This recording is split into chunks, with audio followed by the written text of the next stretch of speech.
Welcome. This is Back to the Bins. I'm your host, Mr. B. Thank you so much for joining me today. If you've been here before, thanks so much for coming back, and if you're new here, thanks so much for stopping by. This is a comic book collecting channel, and I'm a comic collector.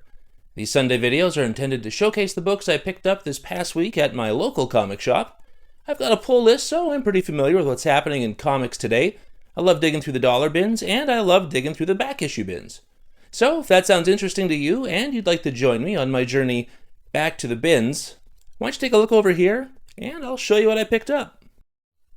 Alright, and like I said, these are the books I picked up this past week at my local comic shop, 204 Comics in Winnipeg, and as per usual, we start in alphabetical order, and that takes us to Action Comics. This is a cover by No Doubt About It. This is Action Comics number 1085, a David Parator variant.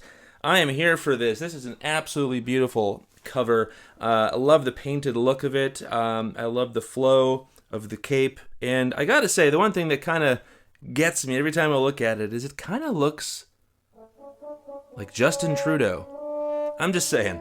Maybe as a Canadian I see it. I don't know. It makes me laugh. Anyway, there we got that. And we got something that everybody had been waiting for. Here we have The Amazing Spider-Man, issue number 1. This is the Pepe Larraz cover. We also got a first appearance here of Hellgate.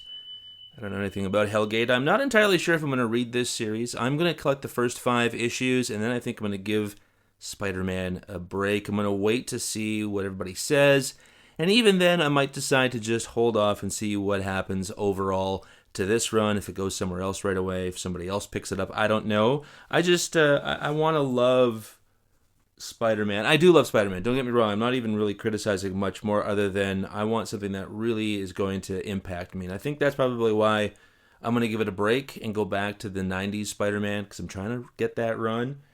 And hopefully, we'll hear good things about this. But, with a Spider-Man title, there always comes a bunch of variants, and yes, a bunch of would be correct. Here we have The Amazing Spider-Man issue number 1.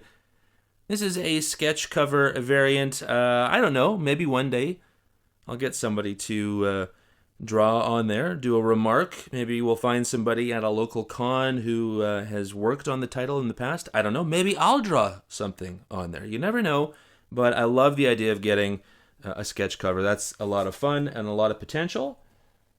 And I said Hellgate had his first appearance. He's also got his first cover appearance with Amazing Spider-Man number 1. This is the CAFU Hellgate first appearance variant. I like it. I love the weaponry. I love the look. This is got a real classic comic book look to it, this cover. I really like that. Very, very cool. And then we got another one. Yeah, we got another one, folks. Go figure, right? Here we've got Amazing Spider-Man number 1, the Lee Bermejo variant. This is definitely in tune to Tobey Maguire's Spider-Man. Here we've got the web shooters. I love the grip on the footwear. This is a super awesome cover. I love Bermejo's work in the first place, and this is a very cool cover. I dare say cover of the year, maybe. You never know. Very cool. Love that. And then we got one more variant for ASM number 1. Here we have the Simone Di Meo variant. One of my favorites. Spider-Man swinging through the city, absolutely fantastic. Love the look of this, love the color, love the motion, love the action, really cool. Maybe cover of the year too. I was supposed to get this last week, but we got it this week, and I'm okay with that. Here we have Archie and Friends Level Up issue number 1. That is a Dan DeCarlo retro arcade variant. I love the Pac-Man of it. Just a great cover by. I told you I love these Archie comics in the floppy version as opposed to the digest versions. These are just super fun, and I love it when they pop up. I'm always going to grab one. Very cool. All right, I showed you these last week, and I'm getting some this week and probably some throughout the particular month. Here we have Daredevil issue number 20. This is the Chris Giarrusso Marvel Universe wraparound connecting variant. Very, very cool. I love Daredevil, Doctor Doom, Doc Ock. Everybody is just looking good. I'm thrilled to get more of these. I think these are just absolutely fantastic. Let me know if you're collecting these, because I think a lot of people will Very cool.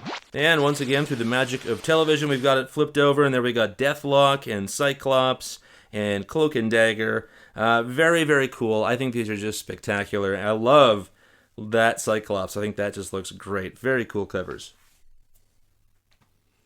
Oh yeah, speaking of cool covers, right here, I love this one. I also love this title too. Let me know if you're reading this. This is DC vs. Vampires World War V, issue number 8. This is the Fabrizio De Tommaso variant. We've also got the death of Cheetah in this issue. I have been loving this run. This is a mini-series going 9 issues, 1 more left, and the artwork has been spectacular. I love the covers as well. This is a very, very awesome cover. I dare say cover of the year. I mean, you got to, right? Every once in a while, there's going to be these comics that really do it. Well, you know, then you get a cover that really doesn't take itself too seriously, and that's what we got here. Once again, this is Doctor Strange of Asgard, issue number 2, the Chris Giarrusso Marvel Universe wraparound connecting variant. As soon as I saw Nick Fury on here, I was like, I'm sold. I love this. I love that Nick Fury. I also love seeing Doctor Strange. We got Elektra in the background and Electro in the front as well. Very, very cool. Super, super neat, and couldn't say no to that. Well, then presto changeo, we flip it around, and look at this. Look at Galactus, absolutely fantastic. We've got Dormammu, we got the Falcon. I think this is absolutely amazing. So cool to see. And it looks like, is that part of Dr. Octopus? I mean, these are connecting variants, so you never know. That might be it, right? I guess it is, because there's the rest of it.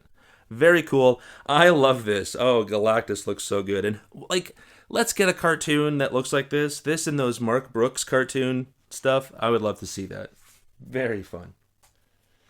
Then we got a cover by and a perhaps read pile as well. We've got Fire and Ice, issue number 1. This is When Hell Freezes Over. It's a Jeff Deckel variant. This is the first appearance of Mo Mozek.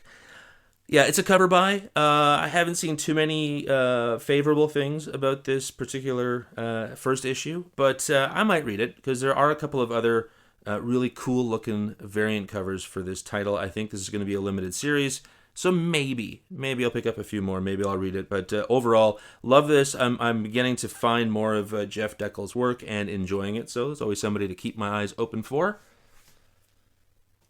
We had one of these last week, I believe, and we got another one this week. Here we got a mouthful. This is G.I. Joe, A Real American Hero, Silent Missions, Jinx, issue number 1.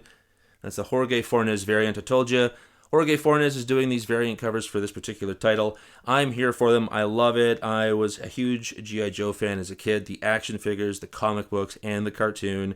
And very cool to see that this is another one of those silent issues. So I'm going to say Silent Missions is exactly that. Silent. Very cool. Looking forward to paging through that one. Then I was happy to get this. I couldn't get number 1. There were some issues with number 1 coming to the LCS, but number 2 I'm just as happy to get. I'm going to have to dig around and see if I can get that one. But this is Papa Duke, issue number 2. That is a Todd Skull variant. I really like Todd Skull's work. I love how realistic everything is. I love the color, the texture, everything about it. And that face, that image of the woman just looks a lot like Janelle Monáe, if you know who I'm talking about. I was really struck by that. But this is a beautiful, beautiful cover.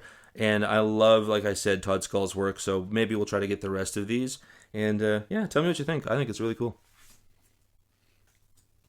Here's another book that I'm actually really enjoying. And I think a lot of people, or at least the people I see on League of Comic Geeks, are starting to get warm to this. I think it's kind of capturing people's attention a little bit. This is Phoenix, issue number 10. That's the Yasmin Putri cover. That's just an A cover. I really love that. That image of Phoenix just looks spectacular. And like I said, I'm loving this book. Probably going to at least keep it till issue 12. We'll see if it picks up, or not picks up, but if it continues where it is right now, I just might keep reading it. Very cool. Like the artwork. Love the covers. Love the character. So, I mean, why not, right? It's a good read. Mark Brooks, like I said earlier, here we've got Spider-Gwen the Ghost Spider. Issue number 12, the Mark Brooks A cover. I love this, like, you know the style this is capturing. This is some kind of horror magazine, the 1950s, a little pulpy-ish. The illustration is very cool. It's got the old school Marvel thing going on with it as well. I love this book and I love this character. So for me, This is good stuff. I'm really thrilled about this. And Mark Brooks, he does great work too. He's one of my favorites, I think. I like that I'm not even too sure, but I just see that I have so many Mark Brooks covers that I just love. So he's obviously an artist that really appeals to me. So that's cool to find that out. Oh yeah, another one of my favorite titles. Honestly, folks, I really do like this book. This is the Uncanny X-Men. This is issue number 13, and this is the Bendis Marvel vs. Capcom variant featuring the one and only Gambit. I totally forgot that this one was even coming. I kind of had forgotten about the Marvel vs. Capcom thing that Marvel's been doing for the last while. Seems like that was already 2 or 3 months ago. So to still have these coming in either means they were delayed or they're just doing a lot of them. And I can't think I've seen too many past right now coming up on the FOC. So maybe this is the end of it. But I can't say no to a Gambit cover, which you'll recognize right away, because here we have the Uncanny X-Men once again, issue number 13, and this is the David Mack variant. The reason why I got this is because I think going back to 2023 there was a Jean Grey miniseries, and David Mack did a cover almost identical to this. So I'll show you that, and I just couldn't say no to having these two similar images from two separate comic books, but kind of within the same team. I was kind of hoping with Gambit that we'd see a Rogue One pop up instead of me already having the Jean Grey one. But I love Jean Grey, I love Gambit, so cool to have. And maybe there's a series of these David Mack variants. I can't wait. Just got to be patient and watch them, because there was a lot of time in between those two. And then here we got one of my favorites. Again, this is the Uncanny X-Men, same issue, number 13. But this is the Luciano Vecchio Death Dream variant. Death Dream being this character. I love this book. I love these young mutants, and this is a great mutant. I love his character, and this is a great cover. Like I said, those Vecchio covers are just fantastic, and I'm trying to get them all, so very cool. Well, that's everything, folks, so hopefully you enjoyed that, and how about we get back to the real world, shall we? Well, it's a great stack of books. Hopefully you enjoyed what you saw, and if you did, why don't you like, comment, and subscribe? It really helps to build the channel, and I'd love to develop a community of people who just really love comics. Thanks so much for watching. We'll see you next week, and until then, remember, comics are good.